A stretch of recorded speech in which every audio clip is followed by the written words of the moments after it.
Ya, assalamualaikum warahmatullahi wabarakatuh.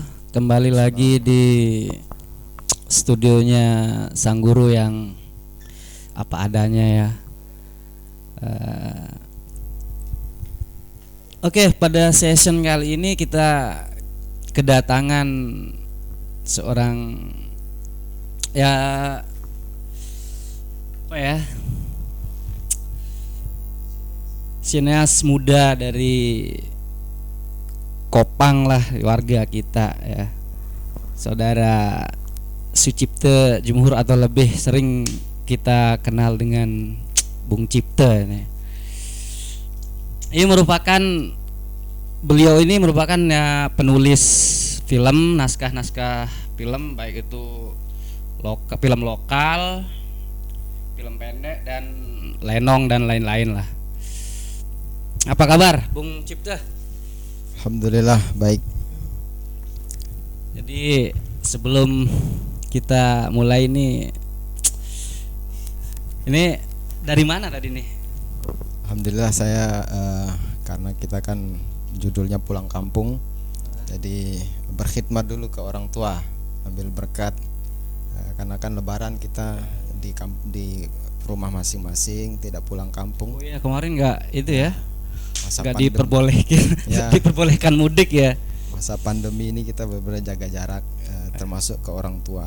Tapi alhamdulillah semenjak Lebaran itu kita sudah bisa bersilaturahim kembali.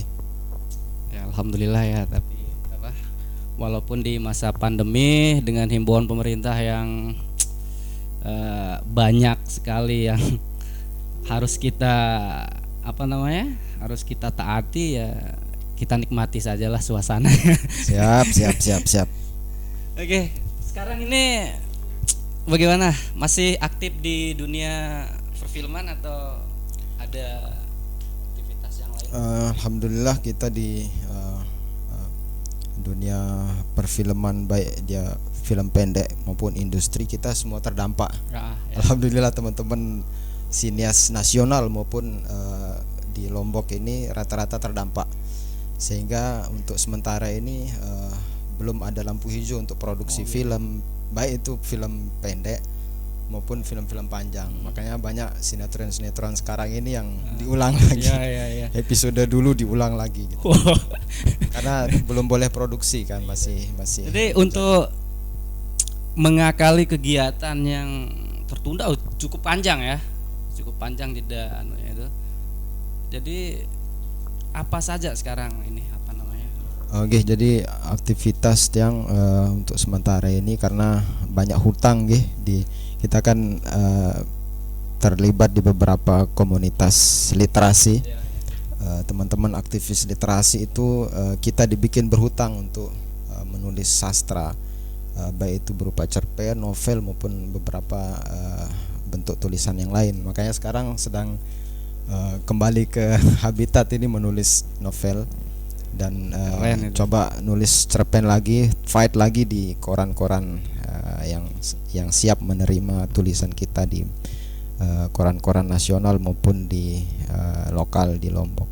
Berarti ya alhamdulillah ya, masih ada jalan untuk mengisi waktu di tengah pandemi yang cukup melelahkan ya.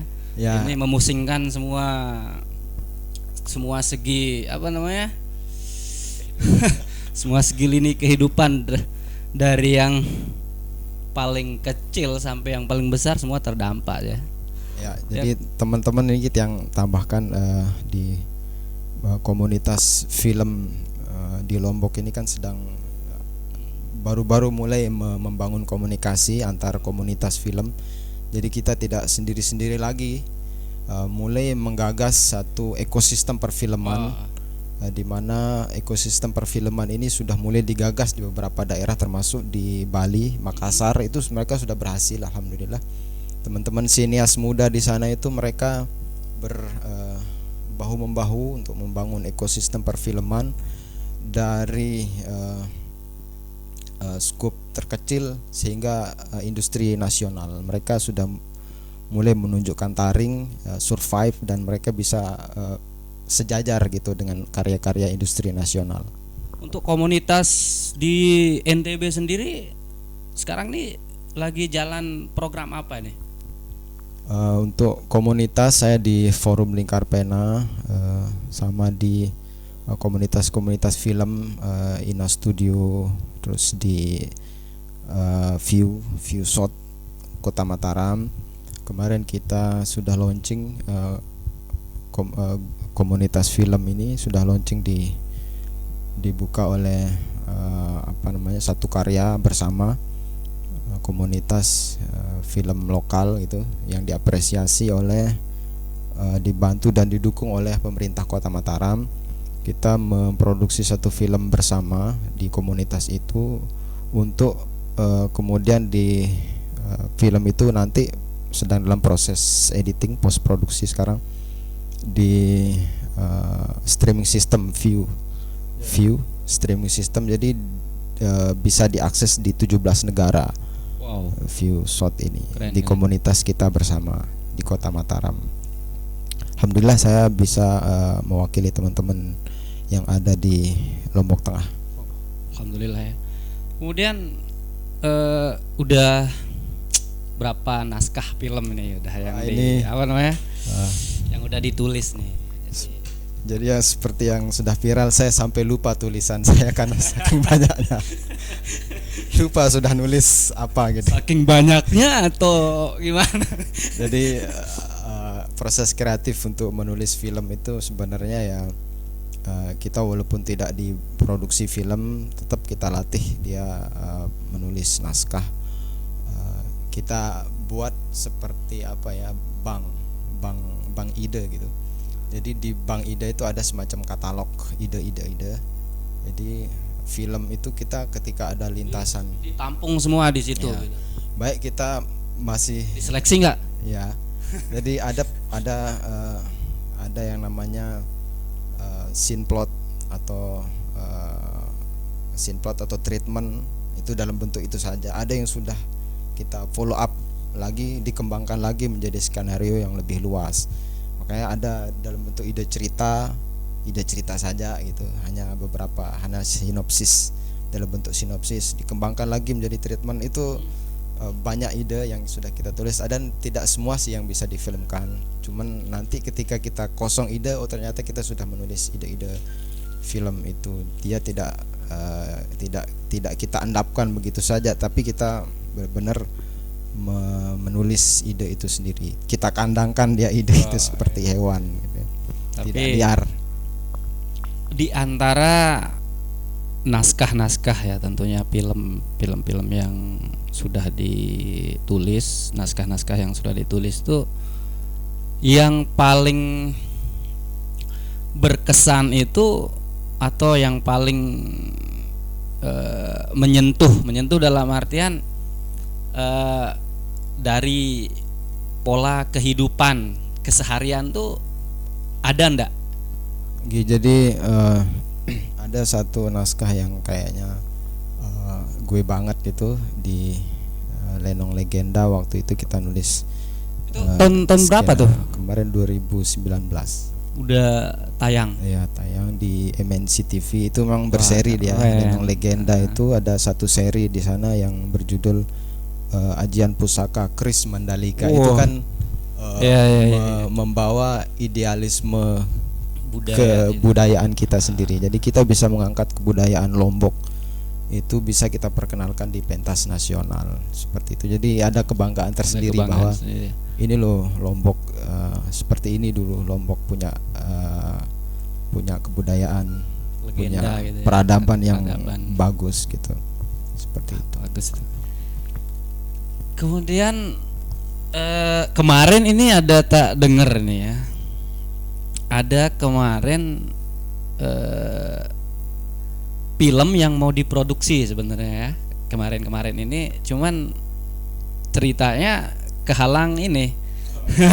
Ya, pandemi, keburu terserang wabah ini. Terdampak. Nah, terdampak. Jadi, itu.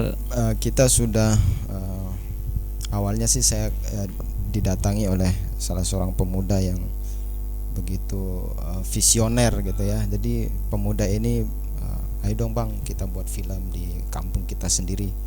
Anak-anak muda ini kita banyak nih cikal bakal seniman di kampung kita yang mereka siap membantu.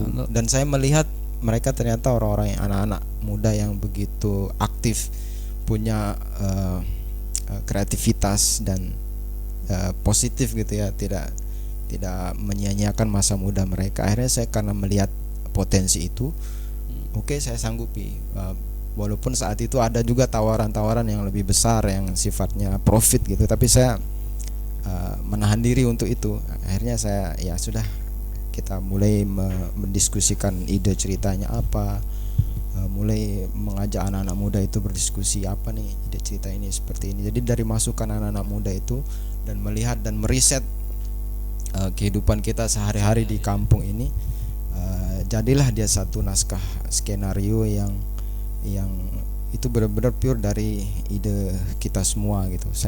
Saya hanya mengakomodir dalam bentuk tulisan ide cerita skenario. Nanti mereka sendiri yang akan sebagai tim produksinya, mereka sendiri yang memain di depan maupun di belakang kamera mereka. Wah, ini keren ya. Kerennya tuh gimana ya? Sekarang tuh anak-anak muda kan lagi butuh yang namanya panggung untuk menampilkan kreativitas mereka nih. Jadi dengan adanya mungkin film produksi lokal untuk Desa Kopang Rembiga ini, itu perlu support, itu sebenarnya perlu support yang totalitas lah. Cuman apakah nanti di film itu ada cerita-cerita khusus atau bagaimana yang ditampilkan, maksudnya gitu. Yang ditampilkan dalam kebudayaan kita, kesehari-harian kita gitu loh. Jadi film yang insya Allah akan kita produksi. Tapi bentar dulu, judulnya apa nih? Dari tadi ngobrol judul filmnya apa dulu nih? Kasih bocoran dong. Karena ini sifatnya masukan, banyak masukan, kita mengakomodir masukan anak-anak muda ini, termasuk juga kita lihat tren gitu ya, tren apa yang sedang berkembang. Jadi kita tidak sembarang membuat sesuatu tanpa riset terlebih dahulu. Ternyata judulnya juga merepresentasi dari Kopang itu sendiri. Jadi Kopang itu kan terkenal dengan balintang gitu kan. Tang singgah tang gitu kan. Tang itu kan tiang. Tang atau artinya tiang gitu kan. Cuman di bahasa lahjah Kopang dipersingkat menjadi tang, kata tiang itu, sehingga orang luar kecamatan lain akan mengenal, oh kalau tang itu berarti khasnya Kopang lah itu ya. Khas ini nggak ada lain lagi dari Kopang nih pasti khas gitu kan. Kopang. langsung pesannya nyampe itu, nggak perlu itu. Banyak apa, nggak perlu panjang-panjang. Ya, jadi proses kreatif sudah, sebenarnya kita sudah mau masuk produksi saat di bulan Februari kemarin. Gitu. Cuma karena sudah saat itu gonjang-ganjing pandemi ini, terus ada surat edaran dari pemerintah untuk larangan produksi ya industri untuk berkumpul sehingga ya masih kita persiapan dulu sih dari sekarang, latihan. Jadi lebih matang persiapan kita, artisnya mulai kita reading rehearsal itu via online. Kita dengar juga dialognya seperti apa mereka. Kita kasih masukan-masukan acting seperti apa. Jadi karena kan newcomer semua, newbie, orang-orang baru saja. Anak-anak muda ini kan mereka belum punya pengalaman bikin film, belum pengalaman acting di dunia film, sehingga kita benar-benar menghadapi daging segar. Jadi seperti itu, tantangannya memang lumayan menantang, tapi saya percaya anak-anak muda ini mereka punya kemauan dan punya, karena Kopang ini kan terkenal kesenian, kecamatan yang cukup mengeksplorasi banyak kesenian sehingga cikal bakal seni itu sudah ada, sehingga saya optimis gitu saja. Ya, semoga bisa menciptakan aktor-aktor, aktris-aktris ya. Kita doakan berjalan baik. dan bisa lah menampung kreativitas anak-anak muda di Desa Kopang Rembiga ini, khususnya untuk tetap eksis, tetap ada pada jalur-jalur positif gitu kan. Ya, karena saya juga merasa terpanggil gitu kan, karena background pekerjaan kita, otodidak kita di dunia perfilman ini memang sudah sejak lama. Kita di dunia tulis menulis juga sudah lama ya, mungkin dari SMP sudah mulai nulis puisi, nulis cerita, terus 2007 mulai bikin skenario film pendek, terus produksi sampai sekarang. Alhamdulillah, ketika ada panggilan untuk mengabdi ke pulang kampung gitu, ada anak-anak muda yang berharap untuk dibina, berharap untuk diajak bekerja sama sesuai passion kita gitu kan, kenapa tidak kan. Kasihan juga anak-anak muda ini, mereka butuh wadah, butuh kegiatan, butuh aktivitas, butuh sosok pembina, walaupun kita ya belum layak juga untuk membina, tapi ya kita manfaatkan apa yang ada. Oh ya itu. Ya memang harus sih sebenarnya. Masa kita mau membangun ya, masa kita mau membangun berkreativitas di luar sementara tempat kita sendiri kita tinggalkan, itu kan percuma juga kita punya ilmu kan kalau tidak kita sharing di tempat tanah kelahiran kita gitu kan, di kampung desa gitu kan. Kemudian sejak kapan menekuni dunia perfilman ini? Udah lama atau? Jadi semenjak merantau dulu ya kan, saya ke Malang dulu kerja di TV, stasiun TV lokal di sana. Pengalaman udah 7 samudra ini pengalamannya.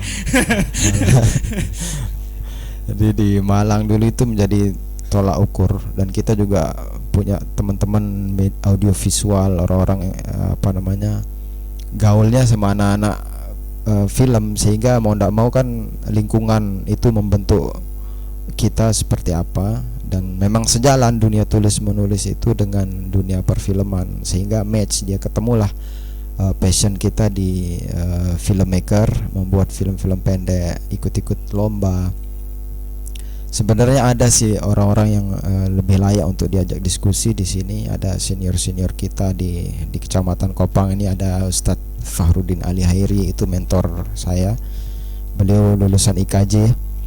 Ada dosen luar biasa Pak Islah Taufik, itu teman kita berkembang besar. Itu memang orang-orang Kopang yang punya kapasitas. Sebenarnya mereka lah yang lebih cocok untuk maju. Kapan ini perlu kita sharing ini.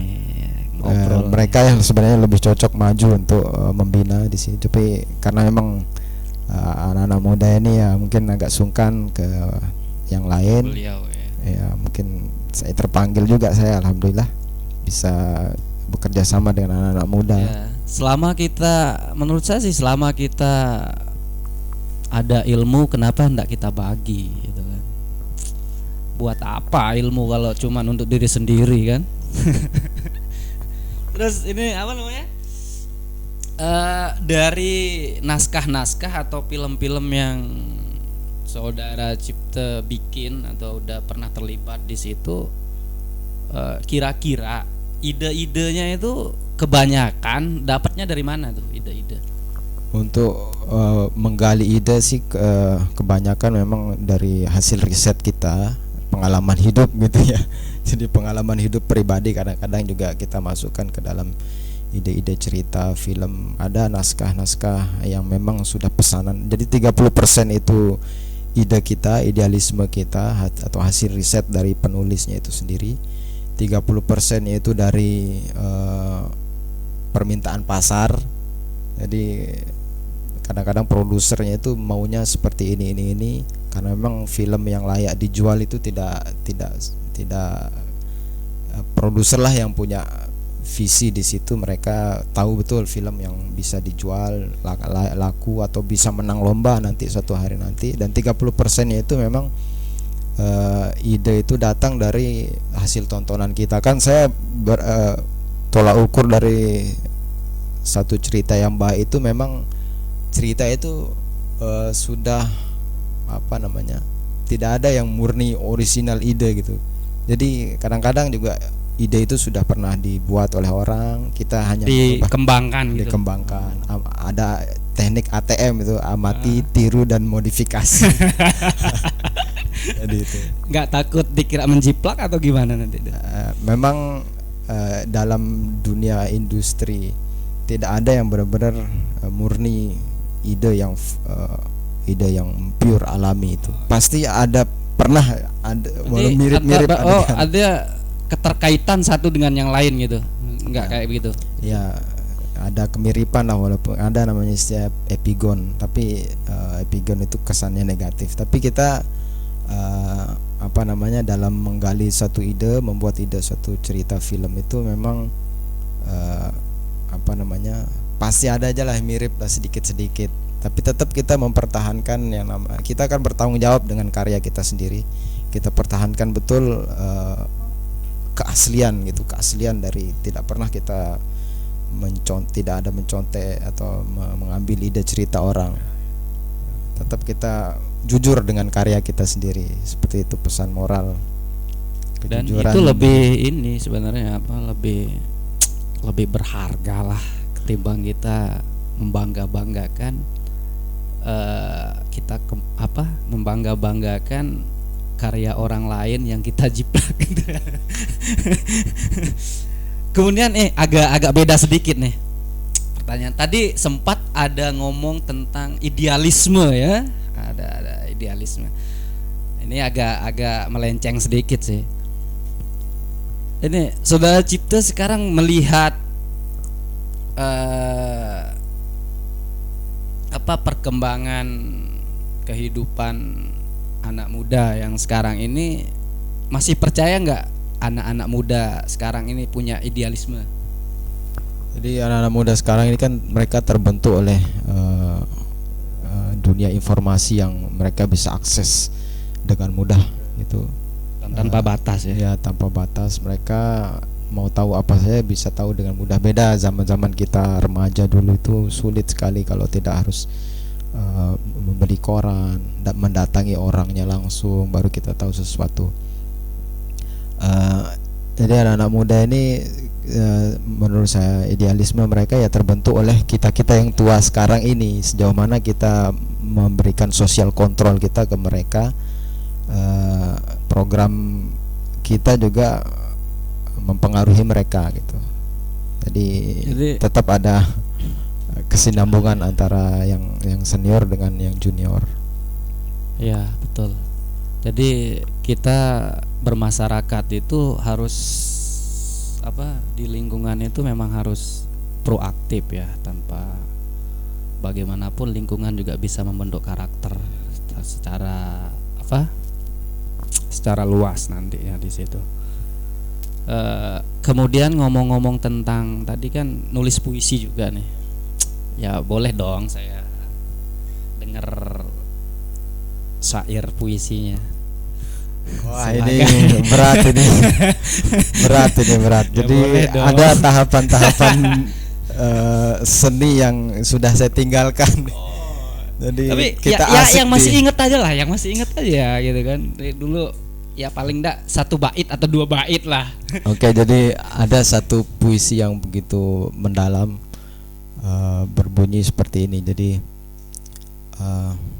sang pecinta telah menyendiri dengan orang-orang yang dia cintai. Jadi itu kalimat yang begitu dalam buat saya. Dalam ya. Apalagi masa karantina sekarang ini, kita kan menyendiri dengan keluarga. Saya dengernya aja udah agak ngeri-ngeri kayak gimana.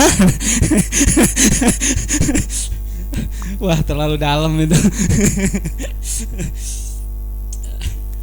Terus sekarang ini mau bermalam atau karena kita hidup di dua alam, di kampung, jadi ya mungkin kita bermalam di rumah orang tua, tetap jaga jarak, tetap dengan protokoler kesehatan, tidak kita juga terlalu dekat, jaga diri, kebersihan, cuci tangan, segala macamnya itulah. Ya intinya kita ikutin himbauan pemerintah.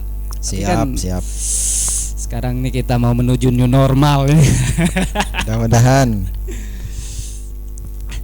Ya mungkin inilah sedikit obrolan kami di studio Sang Guru yang apa adanya. Beliau ini tokoh muda, sineas, sudah lama berkecimpung di dunia perfilman. Semoga apa yang kami obrolkan dapat membuka ruang-ruang kreativitas untuk anak-anak muda di Kopang khususnya, dan mari kita dukung apa yang film yang akan beliau garap untuk Desa Kopang Rembige besok. Mungkin lanjutannya next kita akan dengan beliau juga. Kita akan membahas, kita akan menggali tentang film yang akan diproduksi di Kopang, mengenai ya aktor aktrisnya ya kita semua lah ini di Desa Kopang. Insya Allah kalau kita masih sehat walafiat, kita akan membahas lebih dalam tentang film itu. Judulnya Balintang ya. Ya. Balintang. Ya demikianlah mungkin sedikit obrolan singkat kami, semoga bermanfaat.